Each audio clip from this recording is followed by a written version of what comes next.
Anil malakan yang biak malka no online TV channel kajan gua same dekon kaleram banaling gwan banar wani telat karodian banakaling gaja roin tin to gare doaran roin tin to kui mountain koken kui court tin to kan kui malet tin kon telat karodian banakaling kajan larame kan kono nyammi jaram jedit ka no online TV channel gorejan wujin ade janyak kanite koken jo banaling gwa same larme to ka kui police ni tishe na chicken kanak ka police ta to kwa kala pai jek ban jo me ban je kwen kel goro no jin belar me bi nyo kana sin ko ken ngum me la police ni na ta ne ka je ban jo me ban je kwen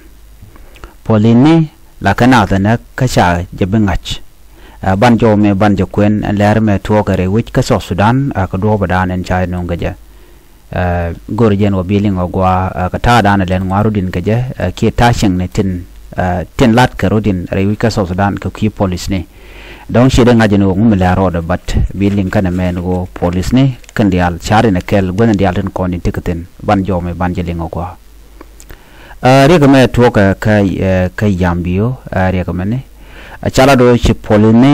ki cha police ne shop ka dok cha ka yen ka polin ta to chaga yen karun dang bakel run dang bakel to be ken kenire te jian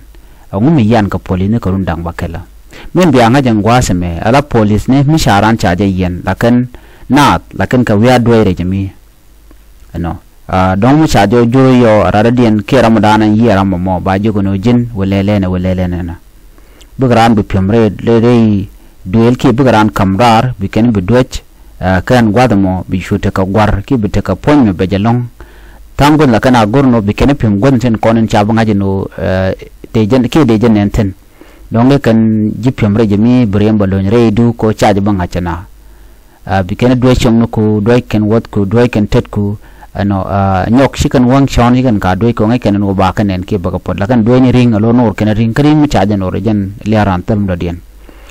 kan polin la karwa la kana la kana alat ku ko na lingwa same case me chito ka korgwa de paiwa an na mo to ka rewi ka yambio ka capital western equatorial state to ka changa dok an wo ba wuntiti wundang dok ti ba ka lagre ti jen ka ba ka sentence to 6 years in prison ke ba mu ka pedang bakel be ken kanin pedang bakel be jalong misho gujija chika runda tot rundang bak sorry rundang bakel chale le first dang bakel rundang bakel 6 years rundang bakale tire tijian matik don gwada masha chatok jen chatok no te ke shek masha yen shek mo masha yen no chicken shek mo gano kamrare tijian chicken shek kana duch an shek mo yan ka jen ka chanka walngwan no ka paikel edan jarwon kindang ro jandang ro de chame me cha yen shek mo shi polin tato chicken shek mo kana opium ne re duel alo yigano kamra tege michalat polina kimla kanalat mila kanale ni shang jin michaje yenon gwata mo bikeno goryo wer bay kamrar bay doje wajitich no ba jo moy ka gwabech ke bikan goro de kenenak no mo ajan la polina jalet ko shaje bangach banna me cha to gono misigran pim ka wero gana pim ndit ke doje kana doje ran igen doje sharan che wuko beliu kan kana kulangach no mishaw gel karan ko nang charan je go cheliu karam danan nakana e shek chicken sugar mo chicken unak cha polin dang dok tone cha yu kep ko gwaze dan cha investigation cha realika antam kan polin to tone cha ga chu yen karun dang bakel mena je ko chitek du shu terin tam chitek du shu je karun dang bakel bitire tijen cha ro du cha jarit run dang bakel tidire tijen na me mi content ko kien den content win to goal rami mo shira naka doch kale da je ngaje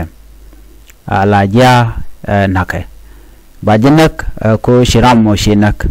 na me walin kam undang dogo ti kamanan jikanalat jo me darajan joran go de nyoya kel ala police ni tandien larana gorno be revenge be jalat karada den braden be jemu kerek be doj be jenak cha bangach